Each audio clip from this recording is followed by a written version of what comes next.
எதிர்கட்சியா இருக்கும் போது விவசாயிகளுக்கு ஆதரவு, ஆளுங்கட்சியா இருக்கும் போது விவசாயிகளுக்கு எதிர்ப்பா?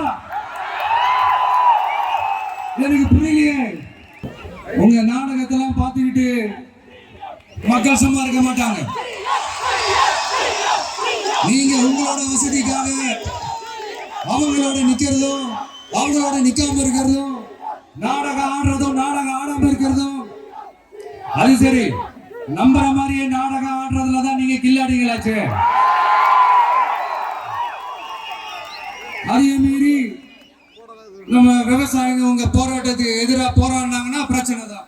இப்படி ஒவ்வொரு வருஷம் சென்னையில வர ஃப்ளட்டுக்கு காரணமே இங்க இந்த சுற்று வட்டார பகுதியில் இருக்கிற சதுப்பு நிலங்களை, நீர்நிலைகளை அழிச்சது தான் சொல்லுது. இப்படி ஒரு சூழல் இருக்கும்போது 90% ஆஃப் விவசாய நிலங்கள், 90% ஆஃப் நீர்நிலைகளை அழிச்சு இங்க இந்த பரந்தூர் விமான நிலையத்தை கொண்டு வரணும்னு எடுக்கிற அந்த முடிவை எந்த அரசா இருந்தாலும் அது மக்கள் விரோத அரசா தான் இருக்க முடியும்.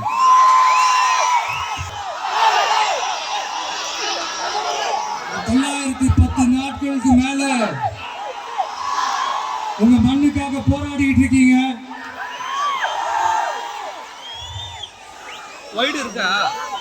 உங்க போராட்டத்தை பத்தி ராகுல் ஒரு பையன், சின்ன பையன் பேசுனதை நான் கேட்டேன். அந்த குழந்தையோட பேச்சு மனசு ஏதோ செஞ்சிருச்சு. உடனே உங்க எல்லாரையும் பார்க்கணும்னு தோணுச்சு, உங்க எல்லாரையும் கூட பேசி ஆகணும்னு தோணுச்சு. உங்க எல்லாரும் கூட நான் நிப்பேன், நீ தொடர்ந்து நிப்பேன் சொல்லணும்னு தோணுச்சு.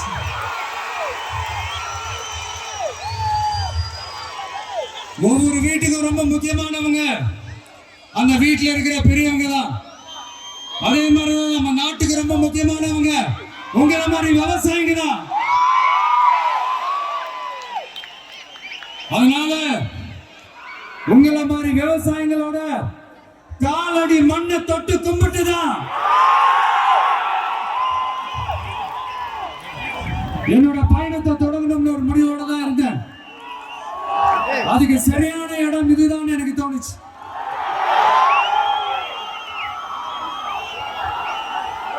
என்ன, உங்க வீட்டுல இருக்கிற ஒரு மகனா என்னோட கள அரசியல் பயணம்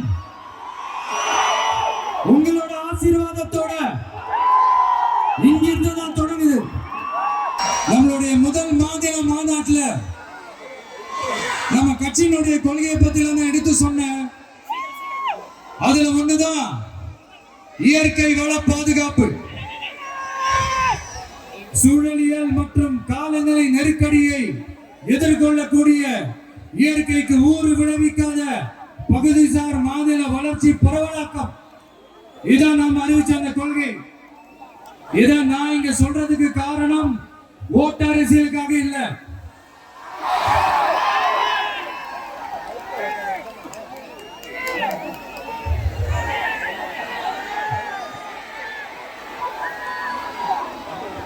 இன்னொரு தீர்மானம் அதே மாநில மாநாட்டில் நான் சொன்னேன்.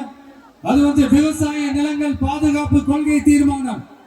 அதுல காஞ்சிபுரம் மாவட்டம் பரந்தூரில்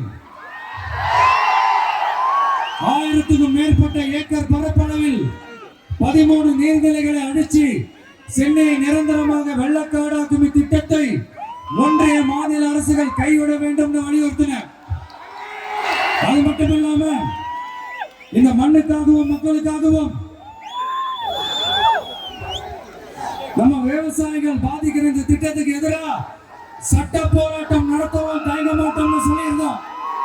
அதை இங்க உங்க முன்னாடி ரொம்ப ஸ்ட்ராங்கா வலியுறுத்துறேன். இந்த பிரச்சனையில நான் உங்களோட உறுதி அளிப்பேன். இன்னொரு முக்கியமான விஷயம், நம்மள ஆண்டுகிட்டு இருக்கிற ஒன்றிய அரசுக்கும் மாநில அரசுக்கும் நான் சொல்லணும்னு நினைக்கிறேன். நான் இங்க வளர்ச்சிக்கு எதிரானவெல்லாம் கிடையாது. ஏர்போர்ட்டே வரக்கூடாதுன்னு நான் சொல்லல, இந்த இடத்துல வரக்கூடாதுன்னு நான் சொல்றேன். இதெல்லாம் சொல்லலன்னீங்களே, இவன் வளர்ச்சிக்கு எதிரானவன் அப்படி இப்படின்னு சொல்லி ஒரு கதையை கட்டி ஆரம்பிச்சிருவாங்க. நமக்கு அதை பத்தி கவலை இல்லை. எல்லாத்துக்கும் மேல இன்னைக்கு இந்த பூமியில வாழ்ற எல்லா உயிரினங்களோட இருப்பையும் புவி வெப்பமயமாதல் பயமுறுத்திட்டு இருக்கு.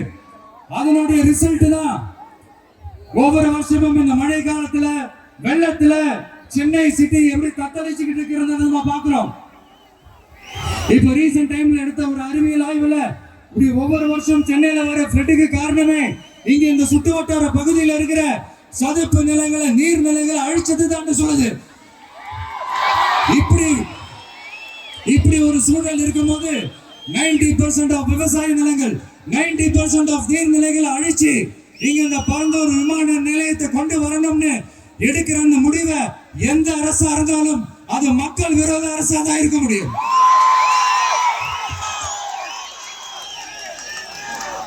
இப்ப சமீபத்துல நம்ம அரிட்டாப்பட்டி பகுதியில அந்த டங்ஸ்டன் சுரங்கம் அமைக்கிறது எதிர்த்து தமிழ்நாடு அரசு ஒரு தீர்மானம் ஒன்று கொண்டு வந்தாங்க. அதை நான் மனப்பூர்வமாக வரவேற்கிறேன். ஆனா அதே நிலைப்பாட்டை தானே இங்க நம்ம பரந்தூர் பிரச்சனையில எடுக்கணும்.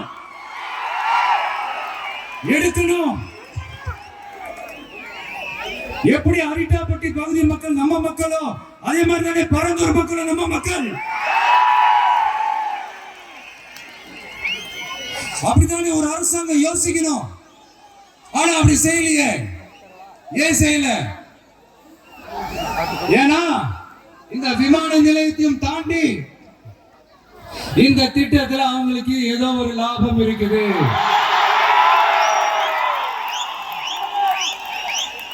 அத நம்ம மக்கள் தெளிவா புரிஞ்சு வச்சிருக்கிறாங்க. நம்மளுடைய ஆட்சியாளர்களுக்கு ஒரு சில கேள்விகள்.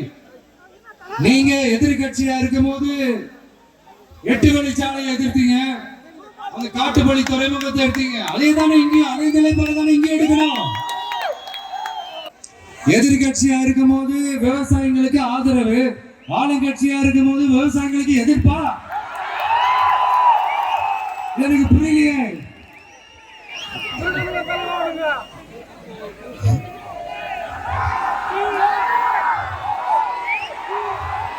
அதனால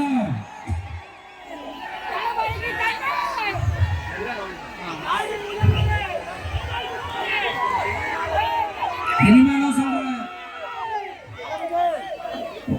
உங்க நாடகத்தெல்லாம் பார்த்துக்கிட்டு மக்கள் சும்மா இருக்க மாட்டாங்க.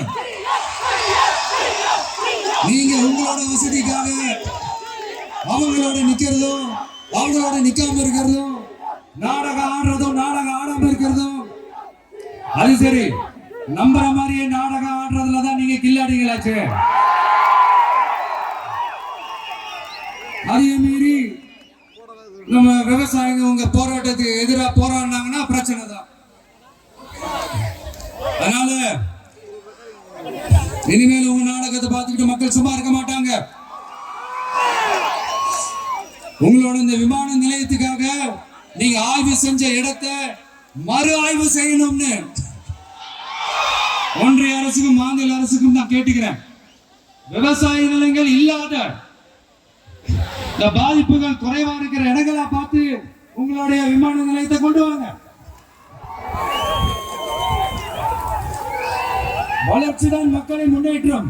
ஆனா அந்த வளர்ச்சின்ற பேர்ல நடக்கிற அழிவு மக்களை ரொம்பவே பாதிக்கும்.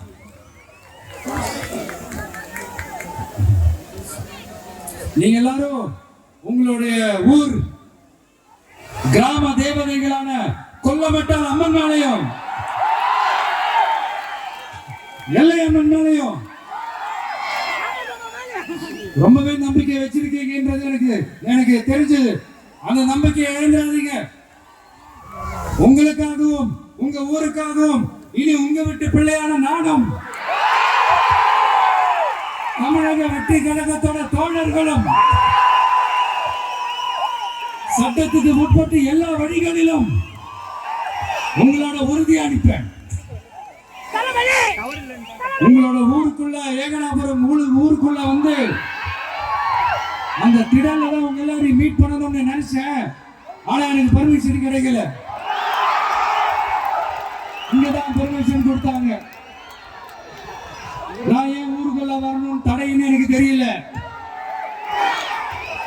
இப்படிதான் கொஞ்ச நாளைக்கு முன்னாடி நம்ம புள்ளிங்க ஒரு நோட்டீஸ் கொடுத்ததுக்கு தடை விதிச்சாங்க. ஒரு துண்டு சீட்டு நம்ம புள்ளிங்க கொடுத்ததுக்கு. அது ஏன்னு எனக்கு புரியல. அதனால கான்பிடண்டா இருங்க, நல்லது நடக்கும், வெற்றி நிச்சயம். மீண்டும் சந்திக்கும் வரை நன்றி, வணக்கம்.